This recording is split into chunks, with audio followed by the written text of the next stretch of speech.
Bienvenue sur Malaika. Nous sommes vraiment ravis de vous retrouver pour un nouvel épisode.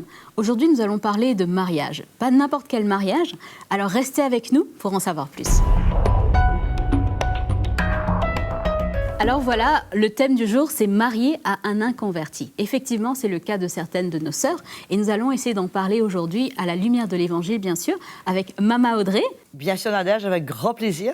Et bien sûr, nous avons Mama Janine, qui nous vient de Kinshasa. Magali, pour nous éclairer encore avec de nouveaux mots, peut-être, aujourd'hui. Peut-être pas mots, mais voilà, oui, c'est vrai, définition, tout à fait. Et donc, nous avons le plaisir d'avoir aujourd'hui une invitée spéciale, n'est-ce pas, Mama Audrey? Oui, qui nous arrive de très loin, fraîchement débarqué. Voilà. Donc, pour l'événement. Tout à fait. Et donc, c'est Dan Sériès qui nous vient de France, plus particulièrement de la région parisienne. Merci en tout cas d'être là. Avec plaisir. Ah, et donc, tout à l'heure, elle aura l'occasion de nous parler de son témoignage. Exactement. Et donc, on disait tout à l'heure que marier à un inconverti, c'est le cas de certaines de nos sœurs. Comment est-ce qu'elles font face à cette situation? Comment est-ce que le Seigneur voit la situation aussi? Est-ce que c'est quelque chose d'encouragé pour nos jeunes sœurs? On va essayer de débattre tout à l'heure, mais avant tout, on va passer à la rubrique de Mag.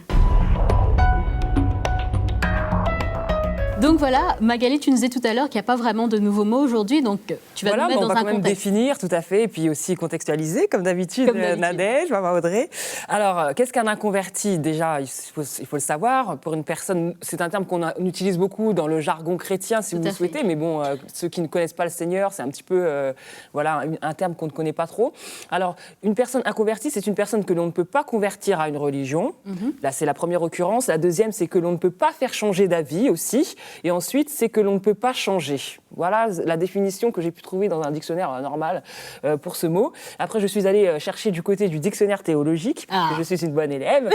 Et en fait, on nous parle de l'incrédulité. Une personne inconvertie, c'est une personne qui est incrédule, qui est sceptique en matière de religieuse sur la vérité. Donc, c'est qui ne croit pas à quelque chose et qui est naturellement porté au doute quant à la valeur de l'évangile. Voilà ce que nous dit ce dictionnaire par rapport à ce terme. Alors, dans le contexte du mariage en Afrique, comme ailleurs, on se base sur le verset suivant pour prévenir les gens de ne pas se marier, de ne pas entrer dans un mariage avec une personne qui est inconvertie. C'est le verset qui se trouve dans 2 Corinthiens 6, entre les versets 14 et 16, où il est dit « Ne vous mettez pas avec les infidèles sous un joug étranger ». Et c'est ce que les pasteurs en Afrique, d'après les lectures que j'ai pu faire, mettent en avant pour prévenir les gens de ne pas entrer dans ce type de mariage. Alors, vous avez aussi dans les églises ce qui est perçu un petit peu, je vais vous parler un petit peu de la perception, et Mama Janine pourra rentrer un peu plus dans les détails, c'est en fait en Afrique un problème, parce que les pasteurs n'ont pas vraiment, Mama Audrey, une opinion bien tranchée sur le sujet. Alors vous avez 2 écoles, soit vous avez les pasteurs qui vont dire, écoute, vas-y, si tu sens que c'est une conviction qui est dans ton cœur et le Seigneur t'aidera à convertir cette personne. Et justement, il y a des réunions, il y a des sessions où on apprend aux chrétiens à prier pour que ces personnes se convertissent. Vous avez cette première école de pensée. Ensuite, vous avez cette deuxième école de pensée où on dit qu'il ne faut pas, justement, entrer dans ce genre de relation. Et ça engendre énormément de souffrance et de persécution. Et même certains pasteurs, donc, vont encourager à la prière, au combat de délivrance pour enlever justement cette envie de se marier avec une personne inconvertie. Il y a des esprits d'incrédulité qui règnent dans les églises et qu'on essaie de chasser. Voilà ce que j'ai trouvé un petit peu sur le sujet, Nadège. Super, justement, Magali, merci beaucoup pour cet éclairage. Plaisir. On va justement confronter les différents points de vue avec ce que Mama Janine nous rapporte de Kinshasa. Oui, absolument, Nadège. Donc, à Kinshasa, il faut définir, il y a 3 catégories, il y a 3 figures de types de situations qu'on peut trouver. Donc, il y a le couple qui s'est marié avant de connaître le Seigneur. Bien sûr. Tous les deux étaient inconvertis. Il y a le deuxième cas de figure où la femme est donc convertie, mais le mari est inconverti. Et le troisième cas, c'est les 2 conjoints se sont convertis, mais pour une raison ou pour une autre, l'un a rétrogradé. Donc, il y a déjà ces 3 catégories de figures. Mais dans tous les témoignages que j'ai pu avoir sur le terrain, les femmes qui sont donc dans cette situation d'être mariées à des inconvertis, elles font part de d'un sentiment de solitude, dans le sens où elles ne peuvent pas tout partager avec leur mari. Des luttes, des victoires, des situations qu'elles ne peuvent pas partager parce que de toute façon, il y a une incompréhension totale et ça pose ce problème. Et elle parle aussi de la difficulté par rapport à l'éducation des enfants aussi, parce qu'il n'y a pas forcément toujours la même façon de voir. La maman va essayer de protéger l'enfant. Par exemple, une maman m'expliquait, elle n'aime pas trop que ses enfants regardent les dessins animés. Et le mari lui dit, mais non, il peut regarder, il n'y a pas de problème. Deux poids, deux mesures. Deux poids, deux mesures. Et c'est vraiment à ce niveau-là que se pose vraiment la difficulté. Et une des situations aussi qu'elles doivent faire face, parce que bien souvent, dans pratiquement tous les cas que j'ai rencontrés de ces femmes-là, elles luttent avec l'infidélité de leur mari. Mais bon, c'est quelque chose qui est avec lequel elles font. Ça fait partie de la vie.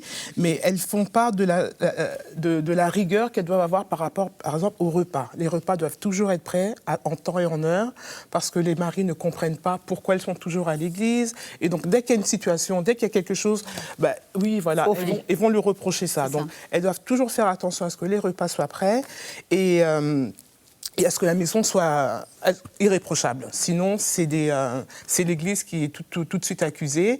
Et une sœur me racontait, juste pour terminer, sur ce témoignage, qu'elle n'a pas l'habitude de faire le ménage chez elle, puisqu'elle a une aide ménagère. Et elle, par contre, elle fait le ménage à l'Église. Elle est responsable du ménage.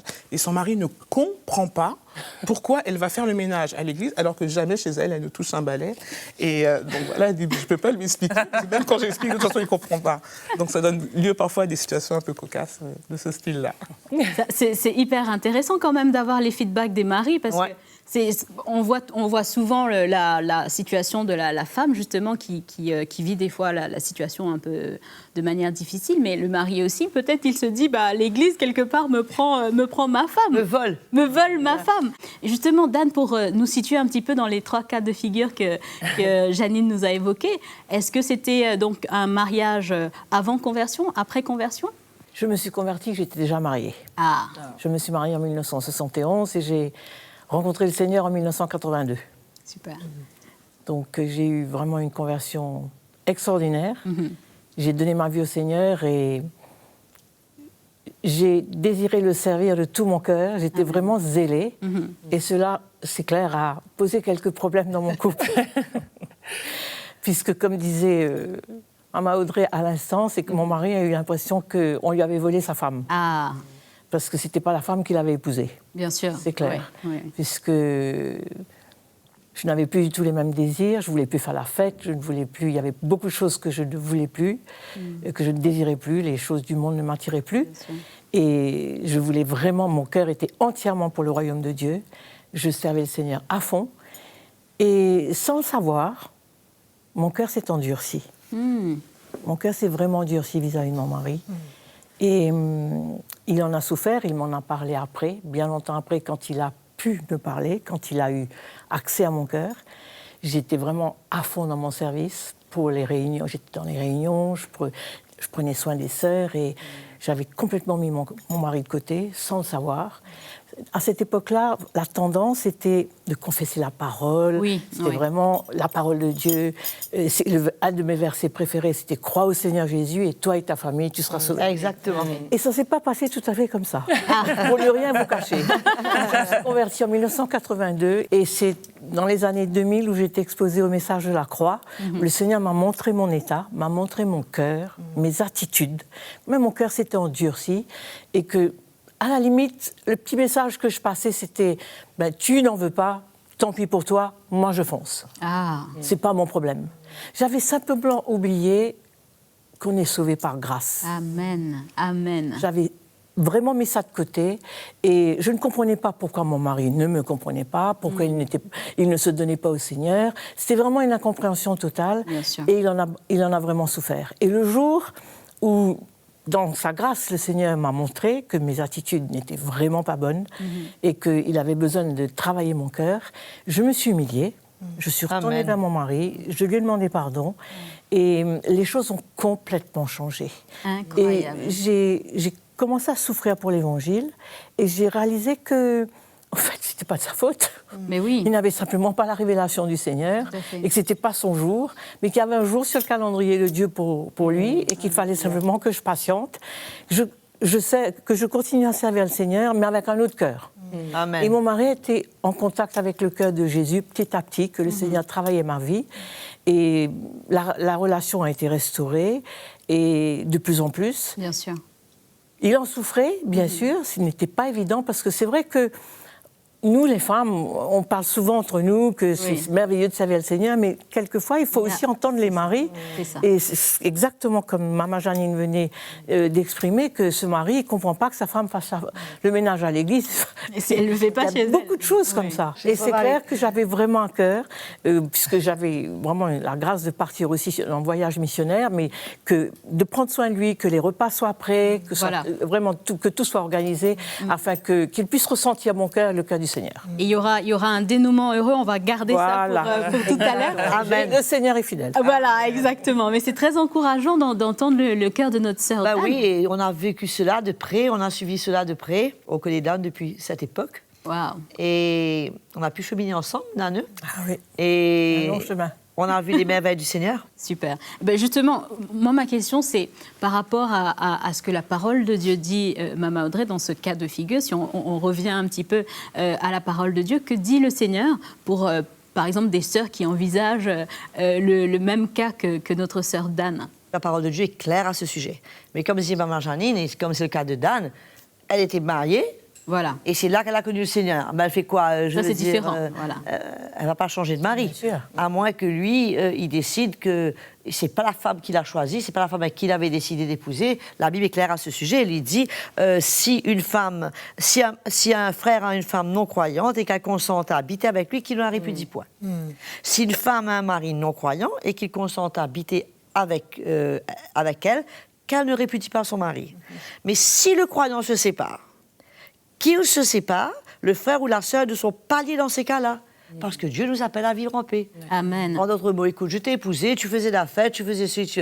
Aujourd'hui, tu es une religieuse, tu ne fais plus rien, tu pries toute la journée. Écoute, c'était pas la femme qu'il avait, voilà. Et la Bible dit que dans ce cas, il est libre. Il est libre et on ne peut pas lui reprocher. Bien sûr. Mais bien sûr.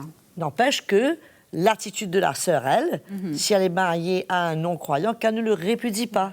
C'est-à-dire qu'elle fasse aussi tout, puisque l'apôtre Pierre, lui, il dit que soyez soumises à vos maris, afin que si quelqu'un, il parle des maris inconvertis, que si quelqu'un n'obéisse point à la parole, il soit gagné sans parole par la conduite de leur femme, en voyant votre manière de vivre chaste et réservée. Donc, on va dire deux cas de figure. Puisque Paul dit plus haut, est-ce que tu sauveras ton mari? Est-ce qu'on peut faire ce choix délibérément? Voilà. Délibérément. Est-ce que tu sauveras ton mari? Pourquoi rentrer dans une situation aussi compliquée quand on a l'avertissement du Seigneur, on a l'avertissement de l'apôtre Paul, la parole nous avise et nous avertit des dangers de ce qui va arriver plus tard. Bien sûr. Pourquoi aller rentrer dans une situation pareille si on est déjà et encore libre? Et si on a la foi, Maman Audrey? Par exemple, on a la foi que quand on rencontre une personne, mais elle n'est pas convertie, elle ne connaît pas le Seigneur, mais on se dit, je vais le sauver. Dit pas, mais voilà. Mais la foi, j'entre dans une relation, j'essaie de connaître cette personne, et le Seigneur met une conviction, et je prie, et j'ai l'impression, voilà, que ça va le faire. La foi, à ce que je sache moi, la foi elle est basée sur la parole de Dieu. Le Seigneur ne veut pas mettre une conviction dans mon cœur basée sur quoi? Sur un feeling? Parce que c'est souvent ce qui se passe dans les églises, justement. Sur quoi? Tandis que la parole de Dieu est claire. Le Seigneur peut que mettre une conviction dans mon cœur. Attention, mais le Seigneur, sa grâce, il peut toujours renverser les situations. On en a vu plusieurs fois. Moi, j'ai vu des filles quitter l'église, s'éloigner du Seigneur, rencontrer quelqu'un dans le monde, et cette personne dans le monde les a ramenées au Seigneur. C'est ça. Donc, c'est des cas de figure exceptionnels. On ne peut pas se baser dessus, se dire ça s'est passé comme ça pour elle, moi je tente le coup. D'autant plus que, Maman Audrey, parfois, la situation peut être aussi délicate. Il peut y avoir des persécutions au sein même du couple. Le mari inconverti, finalement, se retrouve un peu persécuteur. Est-ce que ça a été le cas? Est-ce qu'il y a eu des oppositions, Dan, dans le mot persécution est trop fort, puisque je ne peux pas dire que j'ai été persécutée, mais c'est sûr qu'il y a eu de l'opposition. Ma belle famille était convaincue que j'étais dans une secte. Et mon mari, c'est sûr, il y a de l'opposition. On ne vit plus du tout la même chose. On est complètement séparés. On n'a plus du tout les mêmes attraits, les mêmes. On est sur deux routes parallèles. Et c'est ce qui fait la souffrance, puisque on ne peut pas. Moi, je ne pouvais pas partager ce qui faisait l'essentiel de ma vie. Et c'est une souffrance. Et lui, de son côté, il souffre aussi parce qu'il ne reconnaît plus sa femme. Bien sûr. Donc c'est pour ça que se lancer dans ce genre d'aventure délibérément, en étant convaincu que c'est le bon plan, moi je n'encourage pas du tout, parce que ce n'est pas du tout évident. Justement, quelle attitude on parlait de la femme par son attitude qui peut gagner son mari, celui qui décide bien sûr de rester avec sa femme convertie. Quel comportement, quelle attitude avoir dans la maison justement envers son mari face des fois aux activités de l'Église qui peuvent prendre tout le temps de la sœur. Effectivement, c'est une ligne très fine. Je crois que le Seigneur nous montre aussi, nous demande quelquefois aussi de rester à la maison. Exactement. Voilà, c'est une sensibilité à l'Esprit de Dieu. Dans notre communion avec le Seigneur, moi, il m'est arrivé de rater des réunions, il m'est arrivé de ne pas partir en voyage, convaincu que ma place était auprès de mon mari. Puis je crois qu'au fur et à mesure que le message de la croix travaille nos vies, on change, on a le désir de plus en plus de ressembler au Seigneur et notre mari le voit, le ressent. Je crois que c'est le premier, il est assis dans un fauteuil d'orchestre pour voir les changements dans notre vie. Oui, c'est le premier intéressé de voir que... il y a un changement qui se passe. Pourrais donner beaucoup de témoignages où j'ai pu dire à mon mari, ben, tu vois, ce n'est pas évident pour toi, mais l'évangile que j'entends fait de moi ce que je suis.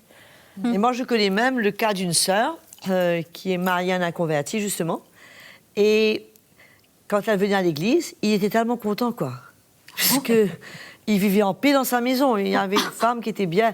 Et quand elle arrête de venir à l'église, ça devient impossible. Et il lui dit, retourne à l'église. Il dit à ses enfants, écoute, il faut la ramener à l'église quand même. Ouais. Ça lui fait tellement de bien. Incroyable. Mais dans la définition de Magali, j'ai pas trop compris. Il dit ça, tu disais, quelqu'un qui ne peut pas changer. Ouais. Or, c'est pas la définition d'un inconverti pour nous.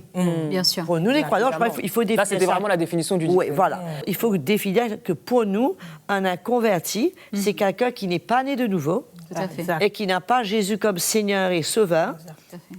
Et qui n'a pas donné sa vie au Seigneur. C'est-à-dire qu'il ne s'est pas repenti de ses péchés et qui n'a pas donné sa vie au Seigneur. Mais c'est quelqu'un qui peut se convertir. Tout à fait. C'est un potentiel de conversion, puisque n'importe qui peut se convertir. Ah, si Paul s'est converti, n'importe qui. Ah, oui. Mais pour ce que disait Dan, je pense qu'il y a une attitude très religieuse, où les femmes se sentent... si je ne fais pas ça, si je rate mes réunions, je compromets. Voilà. Si je ne suis pas à la prière, je désobéis au Seigneur. Et il y a peut-être bien souvent aussi une petite pression subtile des pasteurs, des dirigeants d'église, ou les gens où j'étais hier, comment ça se fait, et une incompréhension. C'est sûr. Puisque là où le message de la croix n'est pas annoncé, il y a tellement de flou. Tu vois. Donc, il n'y a pas de place vraiment pour le Saint-Esprit nous parler. Je me souviens justement de cette sœur qui un jour nous a appelés. Il y avait une réunion très importante de responsables. Et elle m'a appelée pour me dire, écoute, je ne sens pas de venir, quoi. Je dis, mais écoute, si tu ne sens pas de venir, ben, tu restes avec ton mari. On doit être sensible au Saint-Esprit, finalement. Le Saint-Esprit est celui qui nous conduit. Si le Saint-Esprit nous dit, on a un petit check dans notre cœur, une petite hésitation, on sent que non, aujourd'hui, on doit rester, mais on dépose notre sac, on enlève nos chaussures talons, on reste à la maison, cool, et on reste, on prend soin de notre mari. Et c'est ça le cœur du Seigneur. Bien sûr. Le Seigneur, c'est pas religion, réunion, tout ça, toute la journée. Non, non. Le Seigneur a un cœur, il ressent les choses, et on doit pouvoir être sensible à ce que le Seigneur nous conduit dans notre cœur. Et chaque cas est différent. Voilà. Exactement. On ne peut pas se comparer. Celle-là, elle a servi le Seigneur, elle a fait tout, et son mari s'est converti. Oui. Ah ben non, je ne peux pas me baser dessus. Chacun, c'est son histoire. C'est ça, parce que moi, à Kinshasa, j'ai rencontré justement des femmes qui vont courir à toutes les réunions parce que dans leur cœur, elles ont le sentiment que de toute façon, si elles vont à l'église, elles prient, le Seigneur va toucher leur mari, elles vont se convertir. Il y a aussi la pression aussi des pasteurs, comme Mme Audrey, tu disais tout à l'heure. Il y a aussi des maris qui sont assez cool, il n'y a pas de problème, la femme peut partir. Ils sont très, très relax. Et donc, ces femmes-là, effectivement, elles vont être pratiquement à toutes les réunions. Apparemment, ça ne pose aucun souci au mari. Et tu as d'autres cas où, là, le mari va être un peu plus, mais attends, t'es jamais là. Il va y avoir ce sentiment de négligence. Et là, les femmes me disent que là, elles doivent vraiment faire attention. rater des réunions quand c'est nécessaire. Quand elles ressentent que là, leur place est à côté de leur mari et des enfants, à ce moment-là, elles vont faire le pas de rater leur réunion. Mais tout est question aussi de discernement, parce qu'elles disent aussi, il y a des réunions aussi qu'elles ressentent qu'elles ne doivent pas rater. Mais dans tout ça, il faut toujours trouver, comme disait Dan, la ligne, elle est tellement fine. Et il faut toujours composer avec qu'est-ce que je peux faire, qu'est-ce que je ne dois pas faire, qu'est-ce que je ressens dans mon cœur.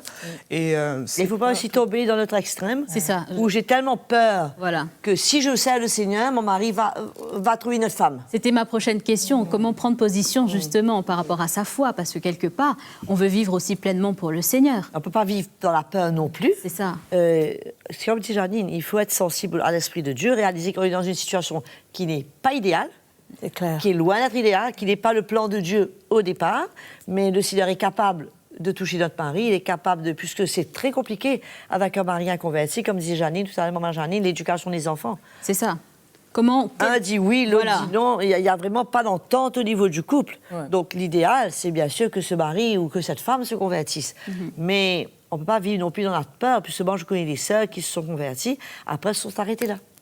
Puisque le mari n'a pas suivi, et elles ont eu tellement peur que le mari décroche, Bien sûr. et qu'il a trouvé des gens en dehors, qu'elles ont négligé leur service du Seigneur, elles ont été bloquées, elles ont stagné, et elles sont éloignées du Seigneur, et finalement, le couple, tous les deux, est retombé dans le monde. C'est ça. Donc il y a un qui a plus influencé que l'autre. Donc, tout ça, il faut être dans l'esprit, il faut être sensible au Seigneur, il faut se laisser conduire, puisque rien n'est pareil, on ne peut pas comparer un cas à un autre. Tout est différent, Absolument. puisqu'on va voir le dénouement de Dan, mais le dénouement de Dan n'est pas le dénouement de tout le monde. Exactement. Justement, Maman Audrey me donne une très bonne transition parce que j'allais arriver à ça. Parce que nous, la bonne nouvelle qu'on a eue, Dan, c'est que justement, ton époux s'est converti. Est-ce que tu peux nous en parler un petit peu plus et surtout l'impact que ça a eu dans ton église? Effectivement, par la grâce de Dieu, mon mari a reçu le Seigneur en décembre 2006. Donc ça faisait 24 ans que je servais le Seigneur Incroyable. à côté d'un mari inconverti. 24 Chapeau. ans. Vraiment. Incroyable. Donc le Seigneur m'a fait grâce et lui a fait grâce. Le Seigneur s'est révélé à son cœur et il a donné sa vie à Jésus. Et 3 mois après, il est parti avec le Seigneur. Donc c'était vraiment un cadeau. Cela fait déjà 11 ans, il me manque toujours, mais ma plus grande consolation, c'est de savoir qu'il est avec Jésus. Amen. Et l'Église, bien sûr, m'a soutenue d'une manière extraordinaire. Et oui, ça a eu un impact. Ça a eu un impact et ça a encouragé beaucoup de sœurs dans ma situation à persévérer, à faire confiance au Seigneur et à comprendre qu'il y a un jour sur le calendrier de Dieu. Amen. Et qu'on se retrouve, on connaît le Seigneur et on se retrouve donc avec un mari inconverti, mais qu'il y a une grâce spéciale sur nos vies et qu'on ne veut pas compromettre. Et comme on vient de le dire, mais avec une sensibilité à l'Esprit de Dieu, on fait des bêtises, hein, j'en ai fait, puisque j'ai dû m'humilier. Il faut veiller sur notre cœur, que notre cœur ne s'endurcisse pas, et qu'on ne soit pas justement dans cet état où on dit tu n'en veux pas, tant pis pour toi. C'est pas le cœur de Jésus, c'est clair. Et d'arriver dans cet état où moi, j'avais complètement perdu le respect pour mon mari à cette époque-là. Donc, de le respecter, de réaliser que il y a un jour... Le Seigneur l'aime. Exactement, que Jésus l'aime. Et de porter le cœur du Seigneur pour lui et de continuer à servir le Seigneur de tout notre cœur.